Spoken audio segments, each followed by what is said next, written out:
सबसे पहले आप सभी को थैंक यू सो मच करना चाहूँगा कि डेली टॉप 5 एमसीक्यूज़ के पार्ट 1 को आप लोगों ने बेहद पसंद किया है और इसीलिए मैं पार्ट 2 भी लेकर आ रहा हूँ। तो ये पार्ट 2 के जो प्रश्न हैं ये भी बहुत ही इंपॉर्टेंट हैं। दोस्तों, डेली टॉप 5 एमसीक्यूज़ के अंतर्गत वही प्रश्न शामिल होते हैं जो कि बहुत ही हाईलाइटेड होते हैं और हर प्रतियोगी परीक्षा के लिए बहुत ही इंपॉर्टेंट होते हैं। तो आइए देखते हैं आज का जो पहला प्रश्न है वो क्या है।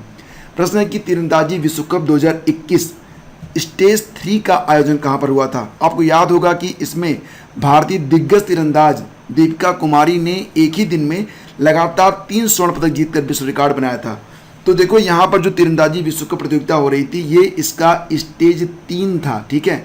इसके पहले 2 स्टेज और भी हो चुके हैं, उसके बारे में भी बात करेंगे, लेकिन फिलहाल ये याद रखो कि तीरंदाजी विश्व कप 2021 स्टेज 3 का जो आयोजन हुआ था ये हुआ था पेरिस, फ्रांस में, ठीक है। और इसका जो पहला स्टेज था वो कब हुआ था? ग्वाटेमाला सिटी में हुआ था, ग्वाटेमाला में हुआ था।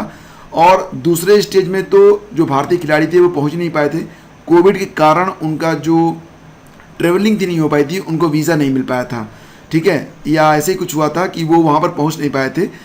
तो अब यहाँ पर देखो जो यूनाइटेड स्टेट है यहाँ पर चौथा चरण भी होना था, लेकिन अब ये नहीं होगा क्योंकि टोक्यो ओलंपिक स्टार्ट हो गए हैं। हालांकि इसकी डेट सितंबर में लगाई गई थी, ठीक है। तो यहाँ पर देखो अप्रैल में हुआ था ग्वाटेमाला सिटी में स्टेज 1, इसके बाद हुआ लुसाने स्विट्जरलैंड में स्टेज 2 और स्टेज 3 और इसमें भारत ने सबसे अधिक पदक भी जीते हैं, ये भी याद रखना। तो फ्रांस की राजधानी पेरिस में 21 से 27 जून तक तीरंदाजी विश्व कप स्टेज 3 का आयोजन किया गया और 26 जून को इस टूर्नामेंट में एक ही दिन में दीपिका कुमारी ने लगातार 3 स्वर्ण जीते थे। ये उनका एक विश्व रिकॉर्ड है। याद रखना कि दीपिका ने महिला व्यक्तिगत रिकर्व स्पर्धा के फाइनल में रूस की एलेना ओसिपोवा को 6-0 से हराया था। तो कभी कभी एग्जाम में ऐसा भी प्रश्न आता है, थोड़ा सा घुमा के पूछ लेते हैं कि ठीक है जीता तो दीपिका कुमारी ने है, लेकिन उपविजेता कौन रहा, किसको हराया? तो याद रखना कि दीपिका ने महिला व्यक्तिगत रिकर्व स्पर्धा में किसको हराया था? रूस की एलेना ओसिपोवा को हराया था। रांची की रहने वाली हैं दीपिका कुमारी और इस टूर्नामेंट में उन्होंने महिला रिकर्व व्यक्तिगत, टीम और मिश्रित जोड़ी स्पर्धा में स्वर्ण पदक जीता है। तो बहुत इंपॉर्टेंट क्वेश्चन है और ये भी याद रखना कि भारत 4 स्वर्ण पदक के साथ इस टूर्नामेंट में पदक तालिका में शीर्ष पर रहा था। आगे बढ़ते हैं।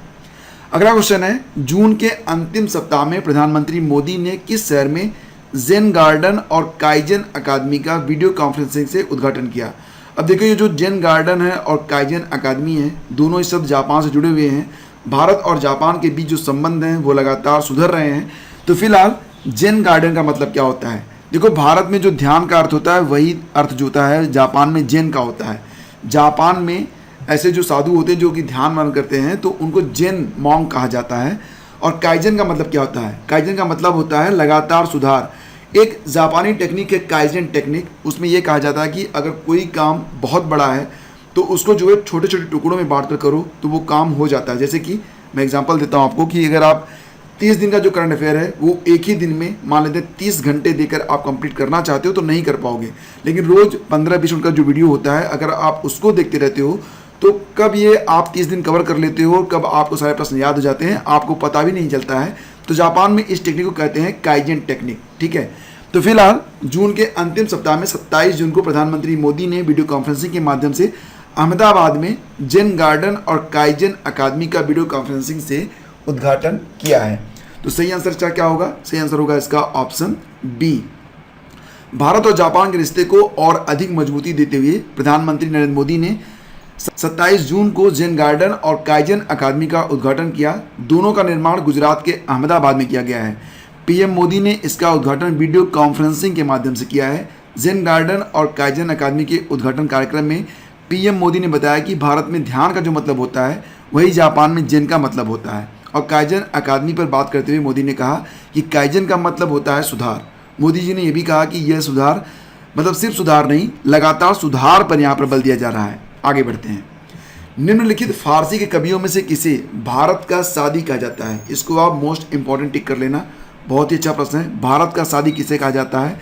तो ये कहा जाता है किसको? यहाँ पर बताओ। सही आंसर होगा इसका ऑप्शन ए यानी कि अमीर हसन, ठीक है। और अमीर हसन ये कब हुआ करते थे? तो ये बलबन के काल का विद्वान था।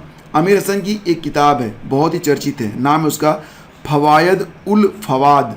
और अमीर हसन ने एक बात और कही थी बलबन के संबंध में। उन्होंने कहा था कि सम्राट को निरंकुश होना चाहिए और सम्राट का पद जो होता है वो ईश्वर के द्वारा दिया गया होता है। ये दो बातें कही थी अमीर हसन ने बलबन के शासन के संबंध में। अमीर हसन ने देहलवी के नाम से वो लिखते थे गज़ल और ये एक उच्च कोटि के गज़ल रचयिता भी थे। आगे बढ़ते हैं। अब ये बताओ कि कौन सा युग्म सही सुमेलित नहीं है। नियासिन की कमी से क्या होता है, पेलाग्रा नामक रोग होता है, ये तो बिल्कुल सही है। थायमिन की कमी से होता है वेरी वेरी नामक रोग, ये भी सही है। विटामिन डी की कमी से सूखा रोग हो जाता है, ये भी सही है। विटामिन के की कमी से होता है बंध्यापन, तो ये गलत है। विटामिन के की कमी से क्या होता है, रक्त का थक्का नहीं जमता है। और जो बंध्यापन नामक बीमारी होती है ये महिलाओं में दो कारणों से होती है, विटामिन डी की कमी से भी होती है और विटामिन ई की कमी से भी होती है। ठीक है, तो डी और ई की कमी से होता है बंध्यापन, विटामिन ए की कमी से क्या होता है, रक्त का थक्का नहीं जमता है। ठीक है, तो फ्रेंड्स अब बारी है क्वेश्चन नंबर 2 की, तो आप जवाब जरूर देना। बताओ कि बंगाल का विभाजन करने वाला गवर्नर जनरल कौन था। बंगाल का विभाजन करने वाला गवर्नर जनरल कौन था। तो बहुत ही आसान प्रश्न है, उम्मीद करता हूं कि आप सभी लोग इसको आंसर करेंगे। और देखो फ्रेंड्स, अगर वीडियो आपको पसंद आ रहा है तब आप इसे लाइक कर देना, अपने दोस्तों के बीच इसे शेयर कर देना। और डेली टॉप 5 की ये जो सीरीज है ये लगातार चलती रहेगी डेली 11 AM पर। Thank you so much, have a great day, जय हिंद।